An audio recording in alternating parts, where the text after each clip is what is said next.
From Northeast State Studios in Blountville, Tennessee, this is Views of the SEC.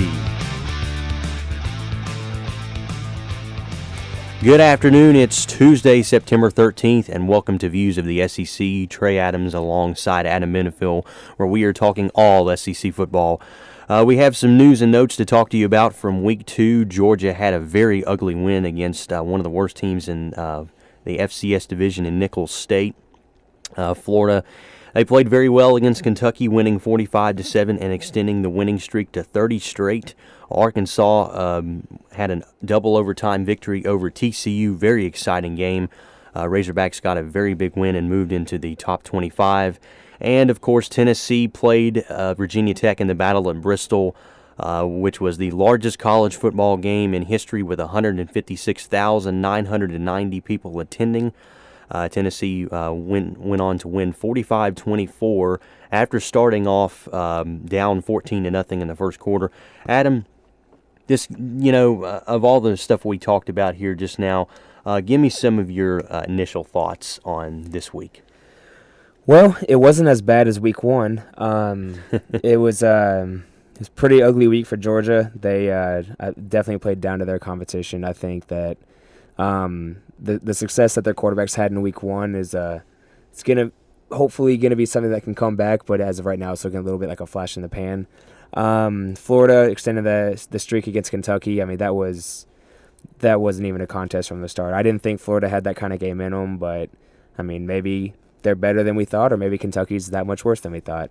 Obviously, the biggest game of the week was Arkansas's victory over TCU. That, I'm not gonna lie to you, upset me a little bit as a Texas guy, but it was a really, really, really good win for Brett Bielema.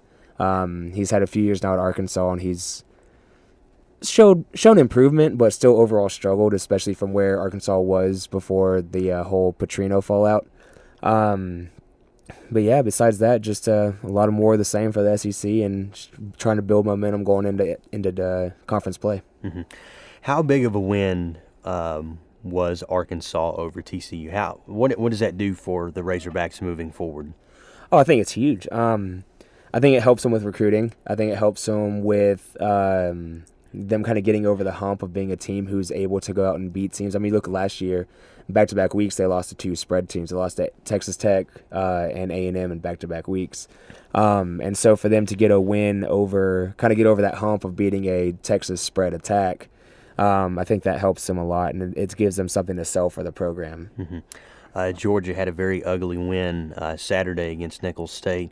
Does that concern you for the Bulldogs? Oh, yeah. I mean, it's concerning. Do I think it's more indicative of the Bulldogs' overall talent? Probably not. I think it's more of a combination of Nicholls State playing way over their heads and Georgia kind of playing down to their competition. Mm-hmm. Does this mean that by the transitive property that Georgia is going to, go out and lose to Kentucky or Missouri because they're a better team? No, probably not. Mm-hmm. Yeah, I think it's just one of those. More than anything, I think it's a game that'll wake Georgia up and it'll help them in the long run. It's just good that they were able to escape. Mm-hmm. Of course, the Battle of Bristol was this weekend. Tennessee, in a big-time game, they finally got a big victory. Just give me some of your initial thoughts. I mean, because Tennessee started down 14-0, played terrible in the first quarter, and then one fumble changed everything. How big was this victory for Tennessee, headed towards Ohio and then their 4-week stretch where they have to play Florida, Texas A&M, Georgia, and Alabama? Well, I think it was massive. Like you said, they started off looking terrible. They started off looking like they were playing against Appalachian State again. Mm-hmm. And except this time they were playing against a much better team than Appalachian State. Then, like you said, they got that turnover. Then first or second play hit that touchdown. And Kirk Herbstreit on the broadcast said it best. He said, welcome to the 2016 season, Tennessee Volunteers. And that's honestly what it felt like. It felt like they, were still doing, 7-on-7 drills, like practicing against each other. And then finally, whenever they got that change of momentum, scored, got the crowd behind them. I mean, I think that was the first time the crowd really, truly got behind them this season. Mm-hmm. And from then on, they just dominated. They just took off. And I think going into this stretch that they have, if they can keep that momentum going into Ohio and play very well in that game, I really think that they can ride that high going into that 4-game gauntlet and try to, they're in a lot better position now to get through that than they were a week ago. And, of course, our SEC Player of the Week this week was Arkansas's quarterback, Austin Allen. He didn't have a lot of big-time numbers from his victory against TCU. He had 225 passing yards and 3 touchdowns. He had a very big play late in the game, hit Keon Catcher with a 16-yard touchdown pass with 1:03 to go in regulation to make it 28-6 or 28-26, and then caught a pass from Hatcher to get a 2-point conversion to tie it at 28. And then ran the game-winning 5-yard touchdown in double overtime to give the Razorbacks a win. So definitely he is very well-deserving of SEC Player of the Week. And so moving on to the SEC Game of the Week for Week 3. There's a lot of great matchups coming your way on Saturday, but it's got to be Alabama versus Ole Miss. This is, without a doubt, the game of the year in college football. Would you agree? The game of the year in college football? Perhaps. I would probably disagree with that. It's only because I don't see both of these two teams as true contenders to make the playoff to win the national championship. Personally, and I mean outside of the SEC, I think there's a huge game going on in Norman this week that has a long way to go towards the playoff. But besides that, and sticking with the SEC, this is a massive game. I mean, whoever wins this game gets a huge leg up on the SEC West divisional race. And you probably, this game, both teams clear probably their biggest hurdle for the SEC West crown. So it's a massive game. Can Chad Kelly, can they, win again? Can they beat Alabama again? Although the last time they played, there was a lot of luck and a lot of random chance involved to help them with that win. Traditionally, Alabama punishes people for beating them, and so that'll be a big storyline. I mean, I think the last school that really kind of manhandled them, A&M, A&M hasn't beaten them since, and it really hasn't been close. So, I mean, those are some of the storylines going into it. I think it's going to be a good game, but I don't know if the fly by the seat of your pants, undisciplined play from Ole Miss can stand up to the process. You know what I mean?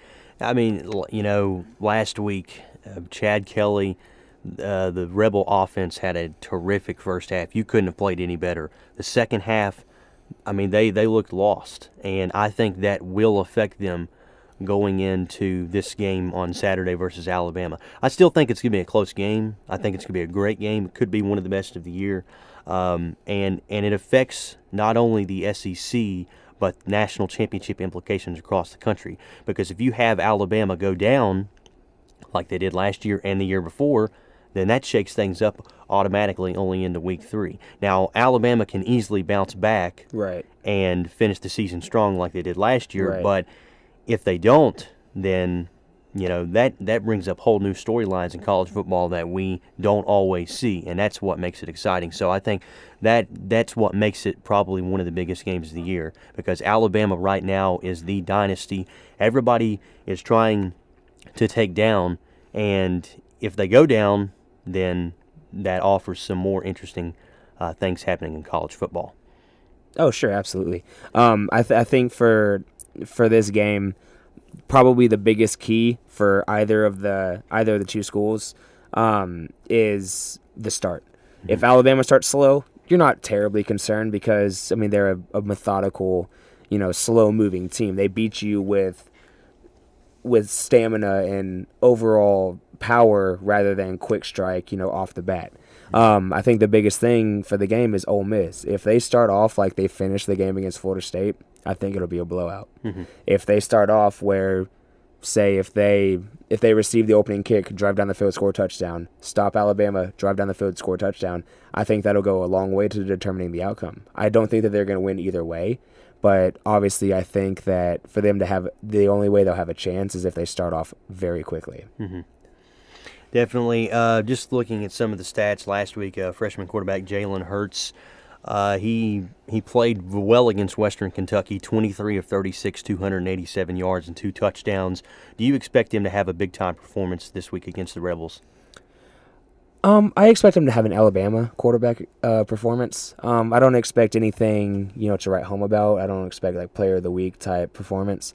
But Ole Miss, they faced a freshman quarterback against Florida State, and after some adjustments, he ended up gashing them in the second half. Mm-hmm. And so while I don't think that they're going to be asking Jalen Hurts to throw the ball 30, 35 times a game, I do think that he will, if he's accurate, he will be able to find holes in the defense, especially after the injury to their top corner. Mm-hmm. And so we've talked about it, we've analyzed it, and now, Adam, the Aggie Warrior, give me your prediction. The Aggie Warrior, he looks into his crystal ball and he sees 38-17 Alabama. 38-17, very good prediction. My honest prediction, Alabama 34, Ole Miss 31. I think the Crimson Tide will avenge the 2 straight losses to the Rebels with an impressive performance by the Alabama defense and freshman quarterback Jalen Hurts. I expect him to have a big game.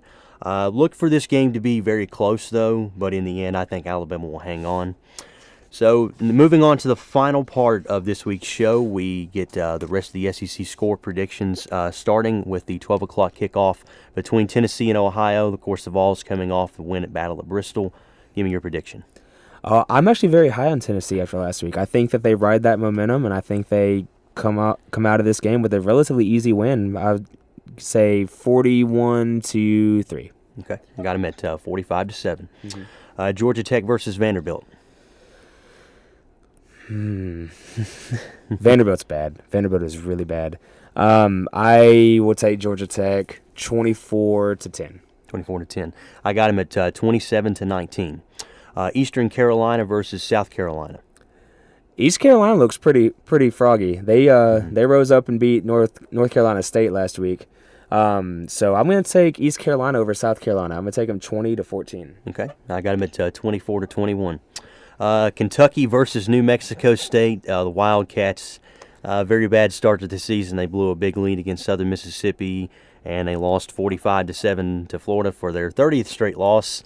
Do they finally get on the winning side of things to start the season? As much as I want to pick a school that shares the mascot of my beloved Texas A&M with the Aggies, I can't do that. As bad as Kentucky is, New Mexico State's that much worse. Give me Kentucky 35-10. Okay. I personally have them 41-14. Wildcats get their first victory. LSU versus Mississippi State. Who you got? Well, it depends on which team for both schools shows up. I personally think that LSU is a much better team, so I'll take them 21-10. Okay. I got them at 14-10 LSU.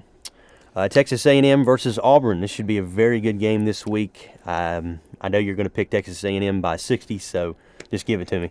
I will. I'm actually going to be very honest with this one.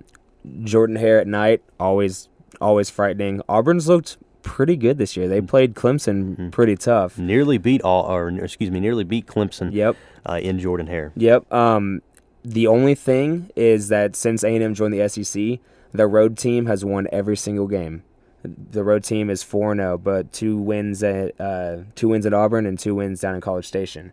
So I'm going to take Texas A&M. It's going to be a really close game. It all depends on their quarterback, but I'm going to take them 77-0. Okay, and I got them at 31-27 Texas A&M. Final 3 scores. We'll do these as quick hitters. Arkansas versus Texas State. Ride the momentum, 49-21. Okay, I got it at Arkansas, 52-21. Florida versus North Texas. North Texas is really bad. After last week's game, give me Florida 42, North Texas 7. Okay, I have them at Florida 31-7. And finally, Georgia versus Missouri. Georgia bounces back from last week. They're going to win 35-0. Okay, and I have Georgia at 21-7 over the Missouri Tigers. So that does it for this show. Thank you for tuning in to Views of the SEC. For Adam Benefiel, the Aggie Warrior, I am Trey Adams signing off. Until next week, goodbye, everybody.